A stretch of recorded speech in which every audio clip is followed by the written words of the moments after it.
Matrimonial site पर महिलाओं के साथ ठगी करने वाले 3 गिरफ्तार। आरोपियों में 2 नाइजीरियन भी शामिल। 100 से अधिक महिलाओं को 25 करोड़ का लगा चुके हैं चूना।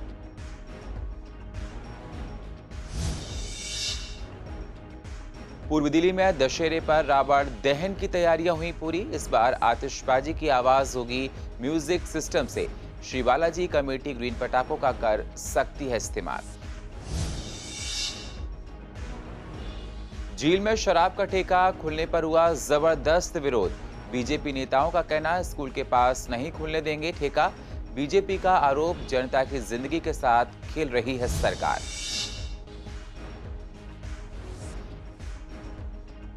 विश्वासनगर में बना फुटओवर ब्रिज बदहाली का शिकार। 2 साल से खराब है फुटओवर ब्रिज का एक्सीलेटर। सड़क पार करने के लिए लोगों को उठाना पड़ रहा है जोखिम।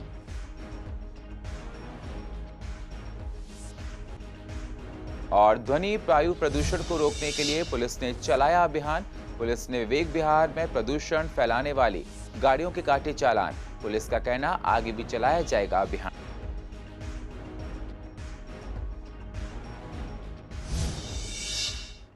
नमस्कार, स्वागत है आप सभी का सीसीएन में। मैं हूं आपके साथ सुनील चौहान और आप देख रहे हैं पूर्वी दिल्ली खास। अब होते हैं रूबरू पूर्वी दिल्ली की अहम खबरों के साथ। शादरा जिले के साइबर सेल ने मैट्रिमोनियल साइट के जरिए महिलाओं के संपर्क में आए उनसे ठगी करने वाले एक गिरोह का पर्दाफाश किया है। पुलिस ने गिरोह के 3 लोगों को गिरफ्तार किया है। इनमें 2 नाइजीरियन भी शामिल हैं। पकड़े गए आरोपियों के नाम लॉरेंस निकचिके, नालुओ ओटंडे उर्फ एलेक्स और दीपक दीक्षित है। जांच के दौरान पुलिस को पता चला है कि आरोपी अभी तक 100 से अधिक महिलाओं के साथ 25 करोड़ से अधिक की ठगी कर चुके हैं। पुलिस ने इनके पास से 6 बैंक के debit card, 5 swipe machine, 3 mobile, 1 laptop और 1 टैबलेट बरामद किया है। पुलिस आरोपियों से पूछताछ कर मामले की जांच कर रही है। इनको एक बंदे ने अपने लिए पहले जो शादी.com के थ्रू अपना मुलाकात किया, रिश्ता बनाया, अपने लिए बताया मैं डॉक्टर हूँ, लंदन में हूँ, ऐसे बोल के इनको चाट करना शुरू किया। जैसे चाट करता रहा उसके बाद इन्होंने जो अपना जो तकलीफ बता के उनसे पैसा भी डिमांड करना शुरू किया। शादी का प्रॉमिस करके फिर ये लेडी ने उनको धीरे धीरे पैसा देता रहा, कम से कम 15 लाख। अपने पास जो भी गोल्ड थे उसको भी मुतूट में रखे, फिर इनको पूरा पैसा देता रहा। एक ही पॉइंट के बाद इनको डाउट आया, उसके बाद उनको चेक किया है, पता चला वो चीटर है। ये लोग ऐसे करते हैं जिसमें जो शादी का जो मैट्रिमोनियल.com के थ्रू ये ढूंढते हैं अपना टारगेट को, जो विक्टिम को, उसमें जो भी है 35 उम्र, जो 35 साल से ज़्यादा उम्र है, उसको टारगेट करते हैं। पूर्वी दिल्ली में दशहरे की तैयारियां पूरी हो चुकी हैं। शुक्रवार को दशहरे पर रावण दहन का भी कार्यक्रम है, लेकिन रावण दहन के दौरान होने वाली आतिशबाजी का इस बार लोग आनंद नहीं उठा पाएंगे।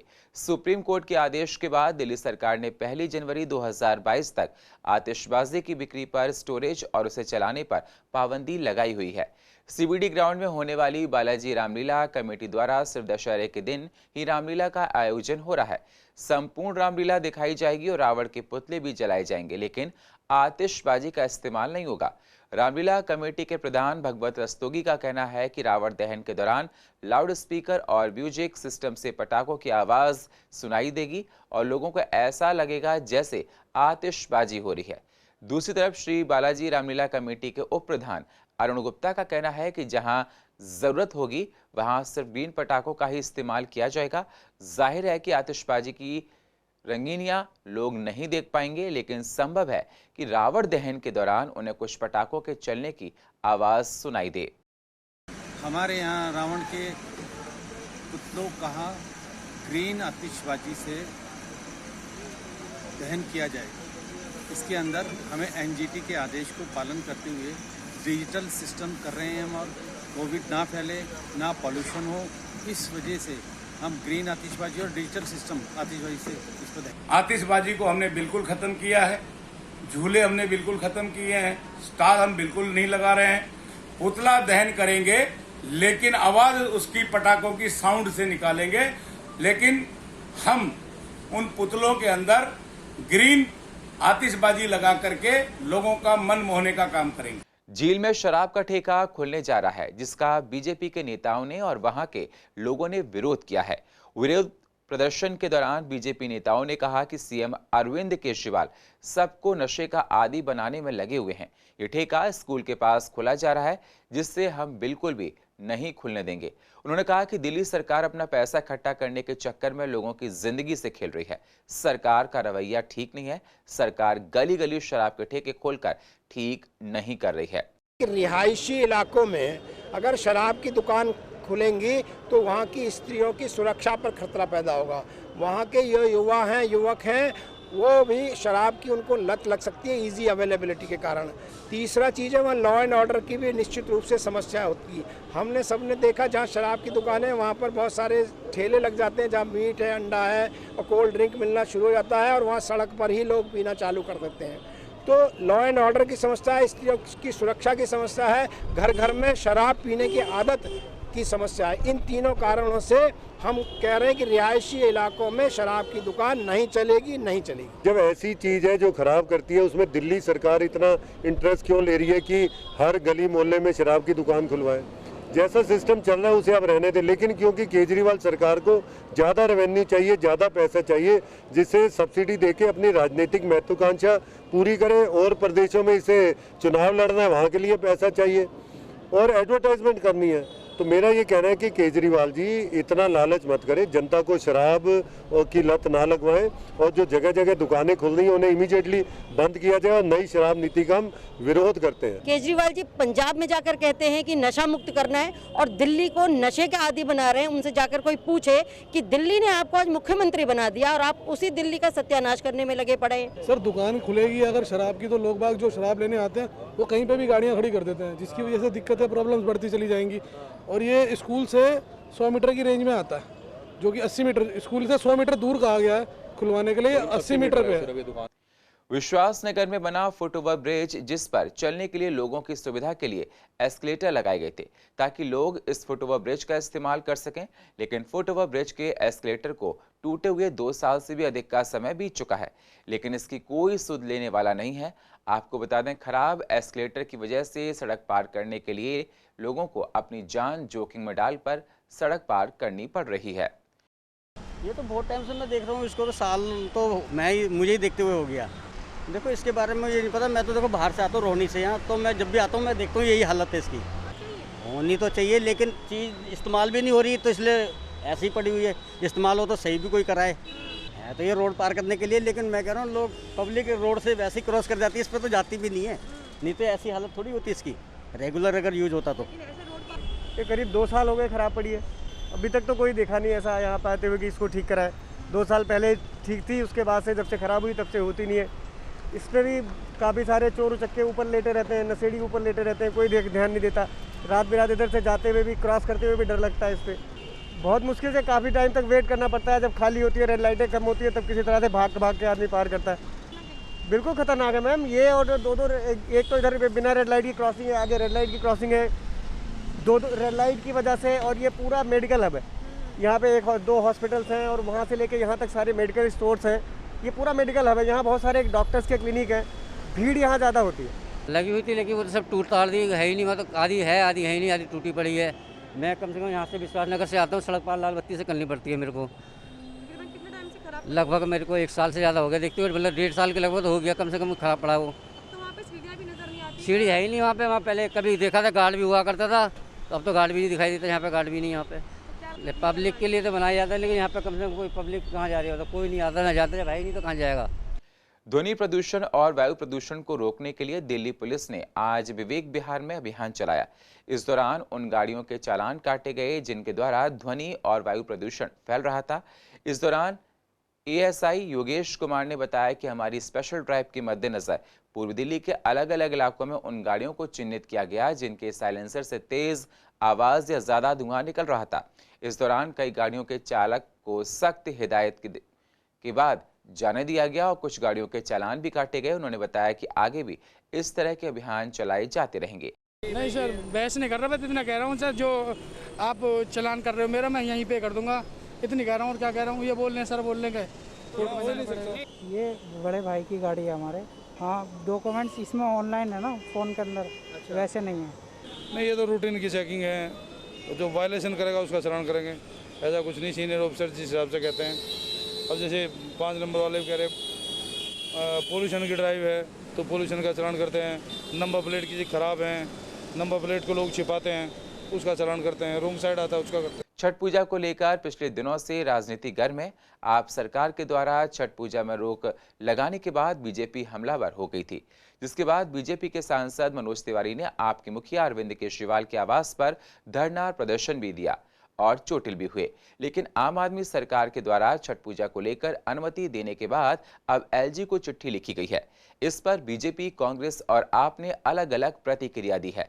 बीजेपी विधायक ओपी शर्मा का कहना है कि हमेशा से आप सरकार किसी भी काम को खुद ना कर पाने का सारा ठीकरा केंद्र सरकार पर फोड़ देती है। ये आज पहली बार नहीं हुआ, इससे पहले भी कई बार हो चुका है। छठ पूजा को लेकर केंद्र का रुख पहले ही साफ हो चुका है। कांग्रेस नेता डॉक्टर नरेंद्र नाथ ने छठ पूजा को लेकर चल रहे गतिरोध को लेकर कहा कि बीजेपी और आप दोनों की खींचतान में जनता पिस रही है। छठ पूजा को लेकर जनता को गुमराह किया जा रहा है। वहीं इस पर आप नेता का क्या कहना है, जरा आप भी देखिए। छठ के विषय में भी, छठ दिल्ली के अंदर बहुत बड़ी संख्या में पूर्वांचल के लोग रहते हैं जिनकी आस्था है, और आज दिल्ली का जो ट्रैक है उसके अनुसार कोरोना दिल्ली में नहीं है।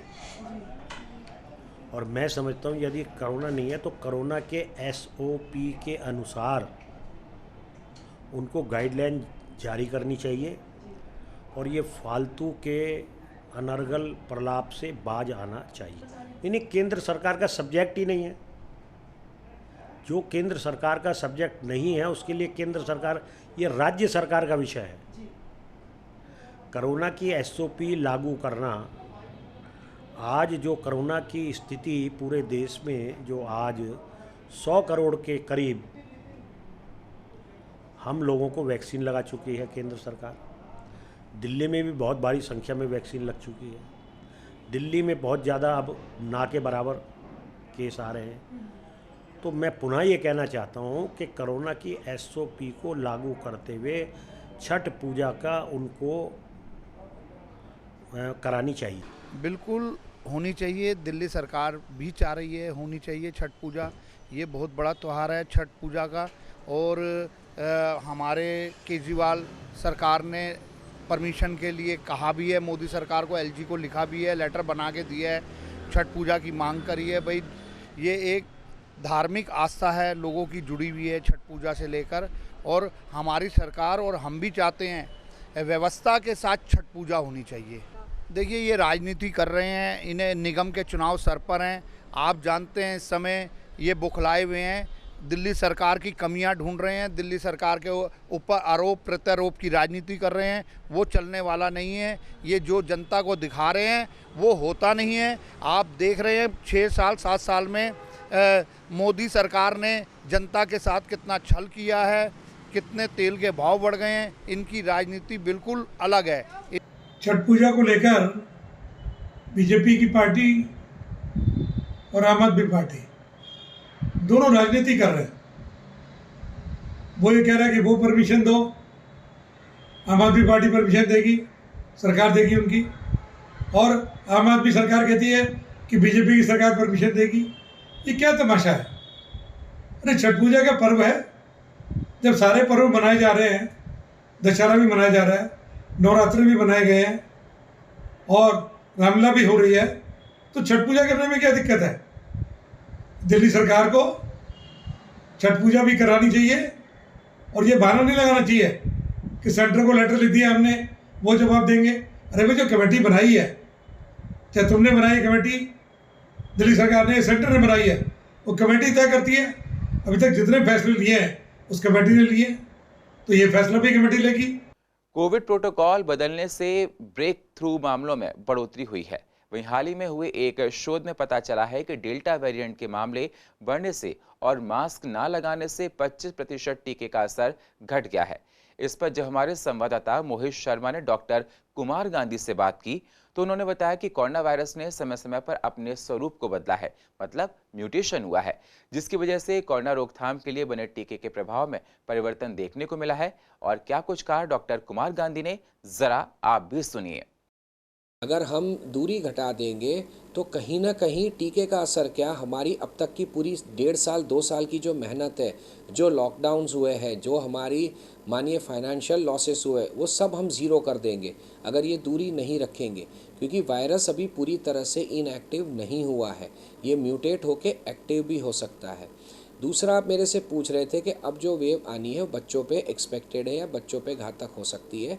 उसका एक तो रीज़न ये है कि बड़े जितने भी हैं उनको अराउंड 78% पॉपुलेशन को परसों शाम तक वैक्सीनेशन का कम से कम 1 डोज लग चुका था। कल दोपहर को हमारे पास यानी 12 अक्टूबर को करीब में हमारे पास ये मैसेज आया था कहीं से कि vaccination Covaxin is safe in 2 to 18 years of an age, यानी अब 2 साल से 18 साल के बच्चों को ये लगवाई जा सकती है। स्टैंडिंग कमेटी की मीटिंग के दौरान इलाके में चलाए जा रहे अतिक्रमण रोधी अभियान को लेकर मुद्दा उठाया गया है, जिसमें पक्ष विपक्ष दोनों ने लोगों को निगम द्वारा तंग किए जाने का आरोप लगाया है।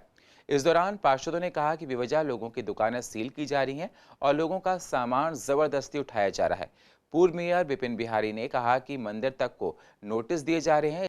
इस पर पार्षद मोहिनी जीनवाल ने क्या कुछ कहा, जरा आप भी देखिए। नहीं देखो, 5 साल से हो तो गए 15 साल एमसीडी के अंदर बीजेपी की शासन को, लेकिन ये 4.5 साल तो ये मजे में रहे। अब ये उठा रहे हैं मुद्दे की रेडी पटरी वालों को, गरीब आदमी को परेशान करने का जो इन्होंने दिमाग के अंदर बैठाया कि गरीब आदमी हमेशा, आपको मालूम है कि वो केजरीवाल जी के साथ रहता है, दिल्ली सरकार के साथ रहता है, तो इन्होंने एक मुद्दा उनको मिल गया कि ज़बरदस्ती उनकी बेचारों की जो कोविड के अंदर भूखमरी जो हुई है, एक तरीके की सबके रोजगार छूटे हैं लोगों के, तो लोग अपना पेट पालन के लिए अपने रेडी पटरी लगाकर अपना गुजारा कर रहे हैं। और बीजेपी शासित एमसीडी चाहती है कि उनको उठा दे यहाँ से, लेकिन ये गलत बात है ना, क्योंकि गरीब आदमी कम से कम वो अपराध ना करके अपने पेट के पालन के लिए वहाँ से वो कोई केले बेच रहा है, कोई आलू बेच रहा है, कोई अमरूद बेच रहा है, अपना गुजारा कर रहे हैं। ये उन लोगों को हटा रहे हैं जो वास्तव में भूमाफिया हैं, ये उनके खिलाफ कार्रवाई नहीं कर रहे। त्योहारों के आने पर बाजारों में भीड़ बढ़ जाती है, लेकिन गांधीनगर में बाजारों में भीड़ अभी कम है। दुकानदारों का कहना है कि कुछ दिन पहले भीड़ बढ़ी थी, लेकिन अभी 1-2 दिन से लोगों की संख्या में कमी देखी गई है। लेकिन उम्मीद है कि जल्दी लोगों की संख्या में इजाफा होगा, क्योंकि आने वाले दिनों में त्योहार की वजह से ज़्यादा लोग खरीदारी करने के लिए आएंगे। उन्होंने बताया कि बाजारों में कोरोना गाइडलाइन का पालन कराया जा रहा है। इस हिसाब से आप देख रहे हैं मॉल बिल्कुल काम नहीं है, और पता नहीं क्या नज़र क्या होगा इसे, क्या कहोगे भाई साहब, काम तो बिल्कुल ही नहीं है। हाँ, 1-2 दिन भीड़ थी, काम था, पर लेकिन जो चीज़ काम होना चाहिए वो काम नहीं है। अब 2 दिन से देख रहे हैं आप, बिल्कुल काम ही नहीं है। सोशल डिस्टेंसिंग के साथ बैठ रहे हैं, मास्क वास्क लगा के रख रहे हैं, और हमारी मार्केट जैसा तो नियम कोई पालन कर ही नहीं रहा। गांधीनगर तो ऐसा है, एशिया की नंबर 1 मार्केट है, तो यहाँ पालन करना ही पड़ेगा भैया जी। काम की पोजीशन तो ये है, काम बाजार में है, और त्योहार की वजह से तो काम रहता ही रहता है। हम बाकी है थोड़ा लोग बाहर डरे भी हैं, कोरोना के चक्कर में व्यापारी भी कम आ रहा है, बाकी अपनी सुरक्षा की वजह से थोड़ा बहुत कंट्रोल भी है। और हर चीज़ के लिए भीड़ इसलिए था क्योंकि त्यौहार कनागत थे, कनागत में थोड़ा बहुत शुरुआत करते हैं बंदे। फिर नवरात्रे आप ये आज 9वीं का दिन है, कल दशहरा है, इसकी वजह से 2-4 दिन चहल पहल कम है बाज़ार में। बाकी उसके बाद उम्मीद तो यही है बाज़ार में काम भरपूर रहेगा। और पूर्व दिल्ली की अधिक जानकारी के लिए आप YouTube पर जाकर CCN लाइव को सब्सक्राइब करें और फ्रेश अपडेट लेते रहें। और फिलहाल पूर्व दिल्ली खास में इतना ही। बाकी खबरों के लिए आप बने रहिए CCN के साथ। तब तक के लिए नमस्कार।